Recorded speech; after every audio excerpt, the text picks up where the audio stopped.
निहास नार्जारि मांगेरां बिथांखौ जोंहा बर' साहित्य सभार बर्ष 74 ইয়ার্স অতিক্রম হয়ে গেল।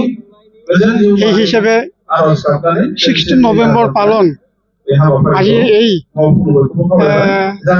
খাৰগাঁৱত উদযাপন কৰাটো 74 ইয়াৰ্স হৈছে। আজিৰ দিনত যি যি জায়গাত আমাৰ বড়ো জাতিসকল আছে এইখিনি অনুষ্ঠান প্ৰতিষ্ঠান গাঁওবিলাকত 16 নভেম্বৰ আজি আনন্দপূৰ্ণভাৱে উদযাপিত হ'ব বা উদযাপিত হৈ গ'ল। আমাৰ এই 16 নভেম্বৰ প্ৰতি বছৰে হয় কাৰণে যি জায়গাত আমি পাতো এই জায়গাৰ মানুহবিলাকে সক্ৰিয় হয়। ইয়াত সমবেত হোৱা মানুহবিলাকক আহ্বায়ক হিচাপে শুশ্ৰূষা কৰিবলৈ পায়। সিহঁতে সেই গাঁৱৰ সেই জায়গাৰ মানুহবিলাকে জ্ঞান অৰ্জন কৰে। সৰু সৰু ল'ৰা ছোৱালী হ'লে সতে গাবলৈ সুযোগ পায়, নাচিবলৈ সুযোগ পায়।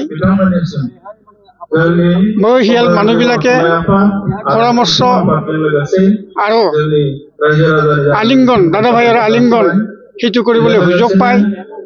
আজি এই খাৰগাঁৱত মই নিজে 16 নভেম্বৰ উদযাপন কৰা ঠাইত উপস্থিত হ'বলৈ পাই ইমান আনন্দিত হৈছোঁ।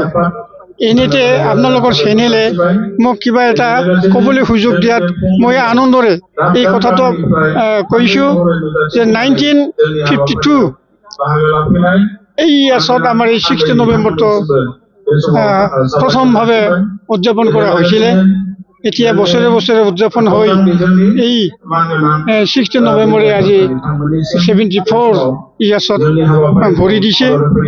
এই হিচাপত আমাৰ সাহিত্য বড়ো সাহিত্য তেতিয়াৰ দিনৰ পৰা আজিলৈকে চহকী হৈছে। বহুজনে কিতাপ লিখিছে, কবিতা লিখিছে, নাটক লিখিছে। এতিয়া আমাৰ ভঁৰালত বড়ো পুথি ভঁৰালত আমাৰ বড়ো ভাষাৰ কিতাপ যথেষ্ট পৰিমাণে হৈছে। আপোনালোকে যিটো বিচাৰে সেইটো পোৱা হৈছে। এইটো নোহোৱা হ'লে তেতিয়াৰ দিনৰ সেই আমাৰ শিক্ষিত মানুহবিলাক যদি এইটো কৰি নগ'লেহেঁতেন আমাৰ ভাষা তেতিয়াই মুখিমূৰ হৈ এনেধৰণৰ আমি ৰূপ নাপালোহেঁতেন। আমি সেইকাৰণে মই আজি এই পবিত্ৰ অনুষ্ঠানত পবিত্ৰ দিনত এওঁলোকক মই স্মৰণ কৰি মই মোৰ শ্ৰদ্ধাঞ্জলি বঢ়াইছোঁ। য'তে নাথাকে সিহঁতে স্বৰ্গবাসী হওক, স্বৰ্গৰ পৰা আমাক এই কাম এওঁলোকে কৰিবলৈ বাকী থকা কামবিলাক আমি যাতে সুচাৰুৰূপে কৰি লৈ যাব পাৰোঁ এই সন্দৰ্ভত এওঁলোকে আশীৰ্বাদ দিয়ক সেইটোকে কামনা কৰি আৰু এই গাঁৱৰ মানুহবিলাকে যে আমাৰ 16 নৱেম্বৰটো এইবাৰ যে জাক জমকেৰে ইয়াত উদযাপন কৰিবলৈ আহ্বান কৰি আনিছে আৰু সুচাৰুৰূপে কি কৰিছে শেষ কৰিব দিছে।